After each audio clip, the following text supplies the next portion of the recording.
В Усмайском же районе сотрудники ГИБДД объединились с медиками и взяли под контроль въезд в райцентр. Туда прибывают рабочие горных предприятий, и такие меры являются необходимостью. О работе сотрудников и том, как к таким мерам относятся гости. Материал Юрия Таируского.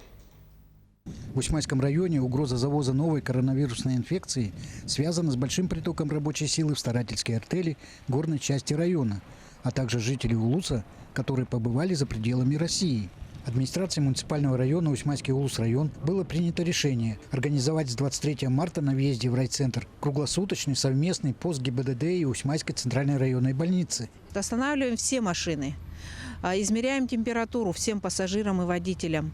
Значит, заносим их в журнал регистрации. И при наличии, значит, если температура повышенная, начиная с 37 градусов, мы, значит, отслеживаем дальнейшее движение этого гражданина. Не возмущаются, даже наоборот. Даже наоборот, себя проверяют. Даже с удовольствием проходят осмотр. Да. Нет, ну ради бога, мы не против же. Мы уже знаем. Давайте. Мы уже знаем. Давайте градусник. Мы в курсе же. Разносчиками опасной инфекции в первую очередь могут быть люди, которые приезжают на нашу территорию из других регионов России, а это сезонные наемные рабочие, старатели. Я считаю правильно, что сделали проверку заезжающих в район, потому что очень много приезжают из других регионов и городов и, возможно, привозят нам всевозможные заболевания. Я не против осмотра. Посмотрели, что все люди здоровые едут. Я сам с солнечного места, мне что прятаться. Данное мероприятие нацелено на то, чтобы выявить официально людей, которые были в контакте с больными, либо приехавших из очагов, где имеются больные этой инфекцией. Главная цель – это профилактика, своевременное выявление и дальнейшая работа с такими гражданами. Ребенок заставляет якутские руки мыть каждую минуту. Да. Домой не зайдешь и телефон протирать, понял?